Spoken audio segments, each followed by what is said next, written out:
Hey everyone, welcome back to Speak and Thrive.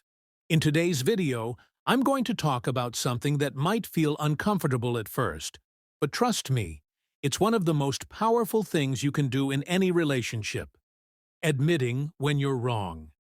We all make mistakes, but owning up to those mistakes, that's what really matters. So, let's dive into why admitting when you're wrong isn't a weakness.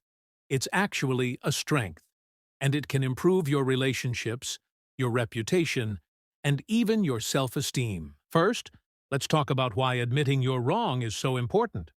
When you make a mistake, especially in a disagreement or argument, it's easy to let your ego take control.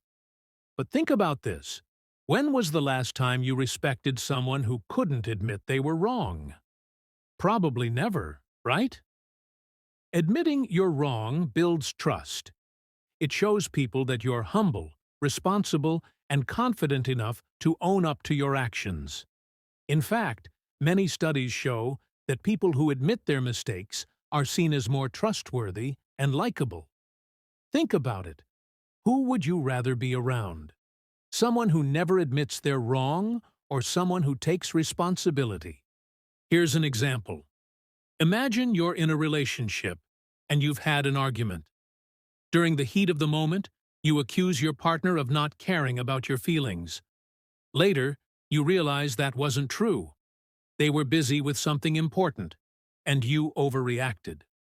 What do you do next?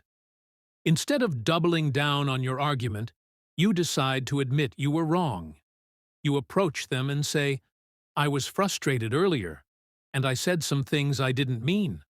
I realize now that I was wrong, and I'm sorry."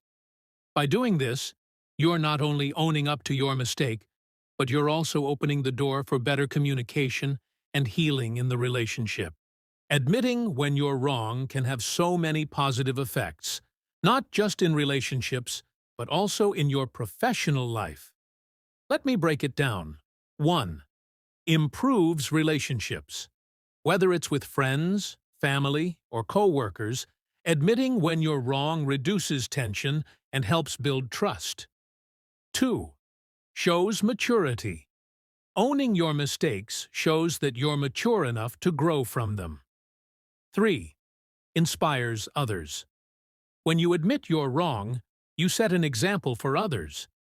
It encourages them to be honest and humble too. 4. Boosts your reputation. People will respect you more because they see that you're accountable.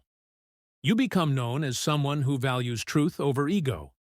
These are powerful benefits, and all it takes is a simple admission of fault.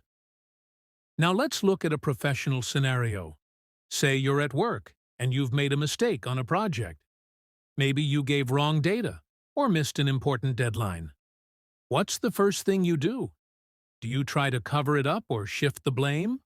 Or do you step up and admit it? Imagine this. You walk into a meeting and say, "Hey team, I made an error with the data in this report. I've already started working on a fix, but I wanted to be upfront about it." Most managers and coworkers will respect that. They'll see you as a person who's accountable, and they'll be more likely to work with you on finding a solution.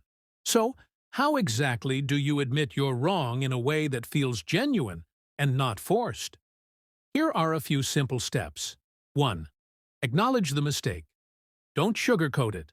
Be clear about what you did wrong. 2. Apologize sincerely. Say you're sorry and mean it. A half-hearted apology won't do the trick. 3. Explain what you've learned. Share how you'll avoid making the same mistake in the future. 4. Make it right. If possible, offer a solution or action to fix your mistake. This shows that you're committed to doing better. These steps help not only in admitting fault, but also in building credibility and repairing any damage caused by the mistake. The truth is, we're all going to make mistakes. It's just part of being human. But admitting when you're wrong can be one of the most powerful tools for personal growth and better relationships. It takes courage, but the rewards are worth it. Next time you find yourself in the wrong, don't hesitate to own it. You'll be surprised by how much respect and trust you'll gain. Thanks so much for watching today's video. If this resonated with you, be sure to like, comment, and subscribe for more tips on how to communicate effectively and thrive in your relationships. Let me know in the comments, have you ever had to admit you were wrong? How did it go? I'd love to hear your stories. See you in the next video.